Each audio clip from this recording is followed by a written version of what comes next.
एक stock market की बात हो रही है यहाँ पे, और एक प्रोडक्ट है उसके इनफाइनाइट स्टॉक्स हैं। तो हमें क्या है, हमें इनफाइनाइट नहीं बट हमें एंड डेज के स्टॉक्स हमें गिवन है ऑलरेडी, लाइक कि फर्स्ट डे का इतना होगा, सेकंड डे का इतना, थर्ड डे का इतना। तो यहाँ पे एक एरे दे रखा है हमें प्राइस का 10, 7, 19। तो इसका मतलब ये है कि फर्स्ट डे उसका प्राइस 10 है, सेकंड डे उसका प्राइस 7 है, और थर्ड डे उसका प्राइस 19 है। ठीक है, एंड देन हमें क्या है, के की वैल्यू और दे रखी है, लाइक एक अमाउंट ऑफ मनी है।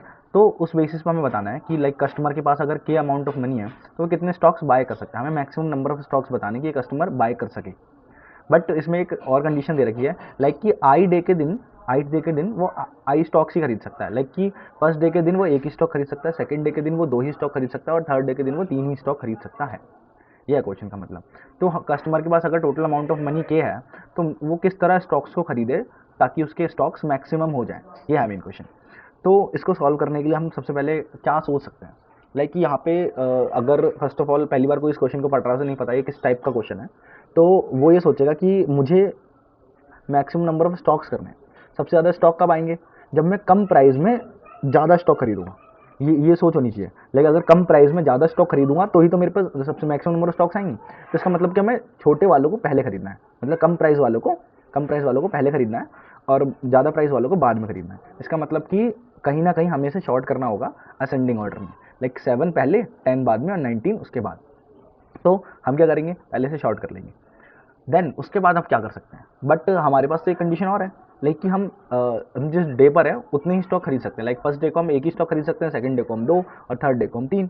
तो क्या करें फिर, तो हम डायरेक्टली इन्हें शॉर्ट नहीं करेंगे। हम क्या करेंगे, पहले इनको बता देंगे कि हाँ 10 डे वाला जो स्टॉक है वो फर्स्ट डे का स्टॉक है, 7 रुपये वाला स्टॉक 2 सेकंड डे का स्टॉक है, और 19 रुपये वाला स्टॉक थर्ड डे का स्टॉक है। तो वो कैसे बताएंगे, हम क्या करेंगे, एक वेक्टर ऑफ पेयर ले लेंगे एंड देन उसमें इसको डाल देंगे विद मार्किंग, लाइक कि 10 विद 1, 7 विद 2, 19 विद 3, ताकि हमें डे का पता चल सके कि कौन से दिन का स्टॉक है वो, ताकि जब हम स्टॉक्स को काउंट करें, मैक्सिमम नंबर ऑफ स्टॉक्स निकालें तो हमें कोई प्रॉब्लम ना हो। तो हम फिर क्या करेंगे, पेयर ऑफ वेक्टर लेने के बाद उसे शॉर्ट कर लेंगे। तो यहाँ पे हमें प्राइसेस गिवन दे रखे हैं, तो हम सबसे पहले क्या करेंगे, हम सबसे पहले इनकी पेयरिंग करेंगे कि 10th जो है वो फर्स्ट डे का है, 7 सेकंड डे का है और 19 थर्ड डे का है। उसके बाद इसे शॉर्ट करेंगे। ठीक, तो गाइस हमने यहाँ पे प्राइस के साथ उनके डे लिख दिया है, लाइक कि 10 रुपये वाला जो स्टॉक है वो डे 1 पे है, 7 रुपये वाला स्टॉक डे 2 पे है और 19 रुपीज़ वाला स्टॉक डे 3 पर है। ठीक है, अब हमें इसे शॉर्ट करना होगा।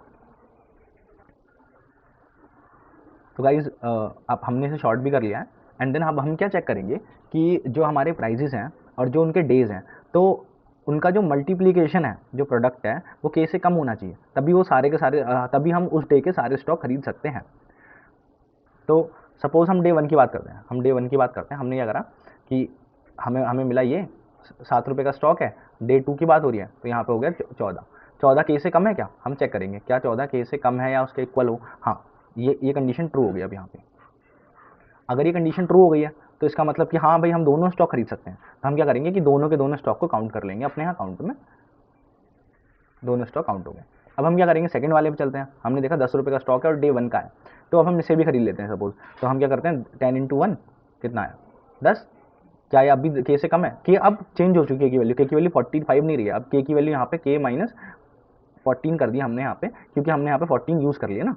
तो अब हमारे के की वैल्यू हो गई, हमारे के की वैल्यू है 31। अब यहाँ पे देखेंगे क्या 10 31 से छोटा है या उसके इक्वल हो, हाँ है, तो ये भी ट्रू हो गया। तो मतलब कि हम ये वाले भी सारे स्टॉक खरीद लेंगे। यहाँ पे एक स्टॉक है तो हम इसे भी खरीद लेंगे।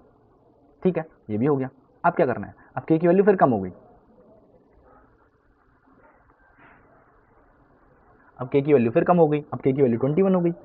तो के की वैल्यू 21 हो गई, तो अब हम थर्ड वाले स्टॉक पे जाएंगे जब तो हम देखेंगे 19 प्राइस है और डे 3 है, तो मतलब कि हम 3 स्टॉक खरीद सकते हैं उस दिन। तो 19 इंटू 3 करेंगे,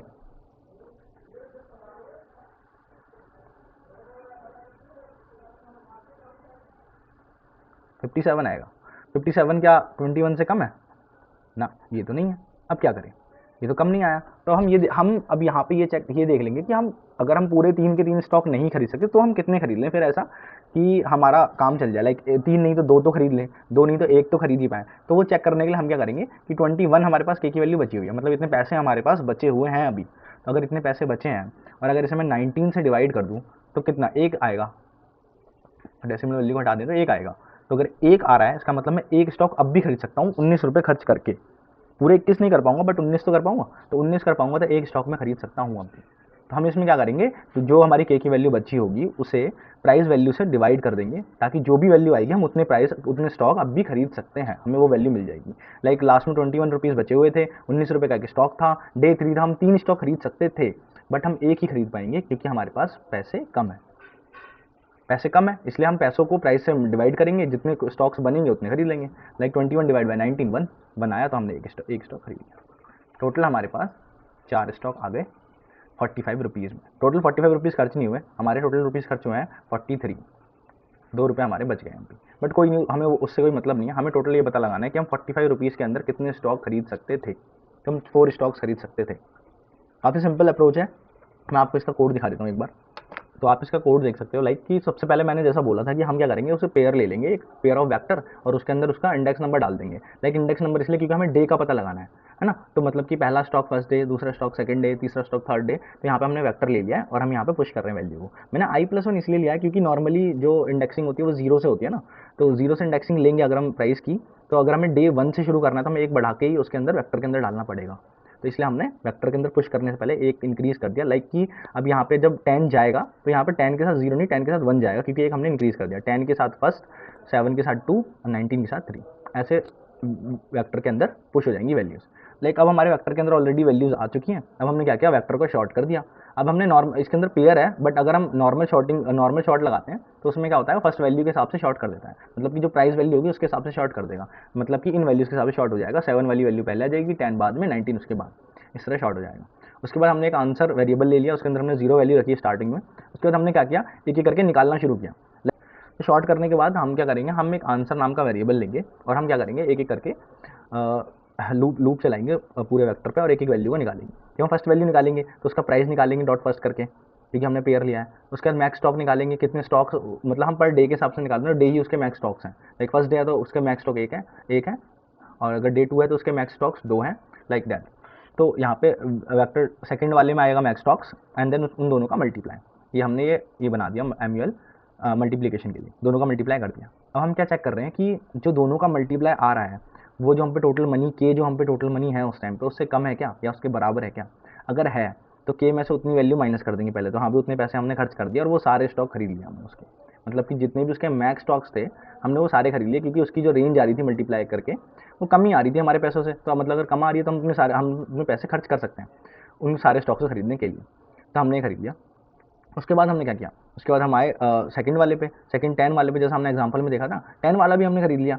लेकिन जब हम थर्ड वाले पे आए, लाइक जब ये वाली कंडीशन थी हमारी 90 इंटू 3 वाली, तो इसमें हमारा 57 आ रहा था। बट 57 तो नहीं कर सकते हम यूज़, 57 21 से कम है ना। तो 21 से कम है तो हमने क्या किया था, यहाँ पे जो के था, जो हमारा टोटल मनी जो हम पे बचा हुआ था, उसे हमने प्राइस से डिवाइड कर दिया था, ताकि हमें जितने भी खरीद सकते हो हम उस टाइम पे उतने आ जाएं। टोटल पूरे के पूरे 3 तो नहीं खरीद सकते, बट कितने खरीद सकते हैं एक मिनिमम अमाउंट तो हमें पता चले। तो वो पता करने के लिए हमने के को प्राइस से डिवाइड कर दिया था। टोटल मनी जितना हम पे बचा हुआ है उसको प्राइस से डिवाइड कर दिया, ताकि हमें उतने स्टॉक्स तो मिल ही जाए कि हाँ उतने पैसों में उतने तो खरीद ही सकते हैं हम, कम से कम इतने तो खरीद ही सकते हैं। अगर हम एल्स वाली कंडीशन के अंदर आ चुके हैं तो इसका मतलब ये है कि अब हमारे पास पैसे कम है, तो हमें कम से कम स्टॉक एक खरीद सकते हैं हम उस टाइम पे। तो हमने वाला स्टॉक यहाँ पे खरीद लिया, तो इसे खरीदने के बाद हमारे पास पैसे नहीं बचेंगे, ये श्योर है। तो हमारे पास पैसे ही नहीं बचेंगे तो आगे लूप चलाने का कोई मतलब है नहीं। तो हमने यहाँ पे ब्रेक कर दिया, ऐसे बाहर कर दिया। उसके बाद हम बाहर आ गए एंड देन हमारे आंसर के अंदर हमारा जो भी लास्ट में फाइनल आंसर बना होगा वो स्टोर हो गया होगा एंड देन उसे रिटर्न कर देंगे। ईजी अप्रोच है, आप एक बार दोबारा रिवाइज करो, क्वेश्चन करो, समझ नहीं आया तो, एंड काफ़ी ईजी था क्वेश्चन। Thank you.